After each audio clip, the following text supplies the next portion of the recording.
क्षेत्रे कुरुक्षेत्रे महाकाव्य मदन मोहन तरुण द्वारा सर्जित एवं उन्हीं के द्वारा पठित।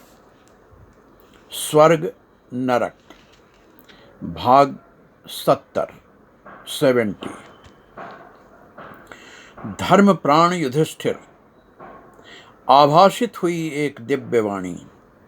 जिनके होते हैं पुण्य कार्य अल्पतम, उन्हें प्रदान किया जाता है पहले स्वर्ग सुख, और जिनका होता है पुण्य कार्य अधिकतम, उन्हें कराया जाता है प्रथम नरक दर्शन। आपका सारा जीवन रहा धर्ममय सत्यमय, किंतु एक अर्ध सत्य बना आपके नरक दर्शन का कारण।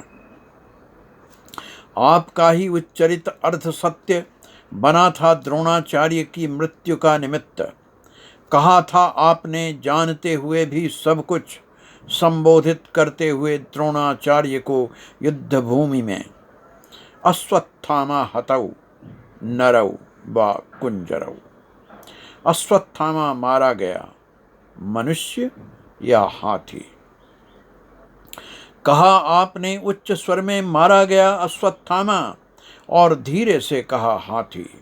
और यही आपकी घोषणा निमित्त बनी द्रोणाचार्य की मृत्यु का। जब हतप्रभ बैठे रथ पर पुत्र शोक में, आचार्य का मस्तक काट लिया धृष्टद्युम्न ने। यही वह पल था असत्य का आपके जीवन का, जब चिपक गया था आपका रथ चक्र पृथ्वी से, जो रहता था सदा आपके सत्य बल से पृथ्वी के ऊपर। आपके सभी भाई भी थे इस असत्य के साक्षी और सहचर। आपकी प्रिया द्रौपदी का पक्षपात अर्जुन के प्रति बना उनके भी नरक दर्शन का कारण। धर्म प्राण, अब आप सबों का पूर्ण हो चुका नरकवास। अब आप सब करें स्वर्ग में निवास।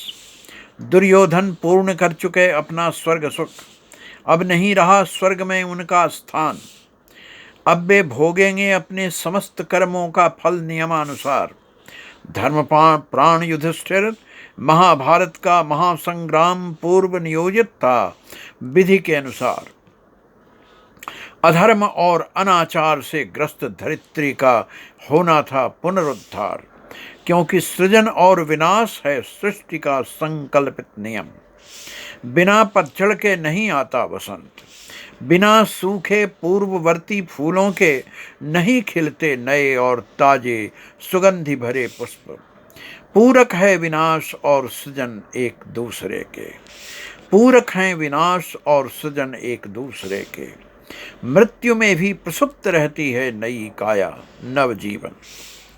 धृतराष्ट्र के 100 पुत्रों के रूप में उत्पन्न हुआ था असुर समाज, जो बने निमित्त इस महासंहार के। समस्त उत्तम गुणों से विभूषित धृतराष्ट्र की भी नहीं खुलने दी उन्होंने कभी भीतर की आंख। करते रहे दुर्योधन और दुशासन जैसे लोग उनके जीवन का संचालन। शकुनि के भीतर जलती रही कौरवों से प्रतिशोध की ज्वाला। बलपूर्वक हुआ गांधारी का विवाह अंधे धृतराष्ट्र के साथ। शकुनि कभी भूल नहीं पाया अपने कुल का यह अनादर अपमान, और उसी की ज्वाला में दग्ध हो गया कौरव समाज। नहीं जानती थी गांधारी कि भीष्म नहीं होगा हमारा, कि भीष्म नहीं होगा उसका पति, जो बलपूर्वक ले आया उसे हस्तिनापुर। नहीं जानती थी गांधारी कि एक जन्मांध होगा उसका पति। नहीं किया कभी स्वीकार गांधारी ने भी अपने प्रति किया गया यह छल। जीवन भर उसने कर लिया इसी प्रतिशोध की ज्वाला में जलते हुए अंधत्व का वर्ण। कर्ण जैसा दिव्याचरण धीर महावीर भी बंधा रहा दुराचारी दुर्योधन की डोरी से। पुत्र मोह से ग्रस्त आचार्य द्रोण देते रहे दुराचारियों का साथ। स्वयं मृत्युजयी भीष्म भी रहे जीवन भर अवांछित बंधनों में बद्ध। इस गहन अंधकार में आप 5 रहे सदा आलोक स्तंभ। बने नूतन संरचना के आधार, धर्म प्राण अकारण नहीं था वासुदेव का आप सबों का साथ।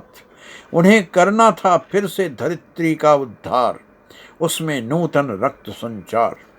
इसीलिए अवतरित हुआ उनके मुख से गीता का महान संबोधन, जिसने खोल दिए आलोक के सारे बद्ध द्वार। यह उद्बोधन सदा जागृत करता रहेगा धरित्री को।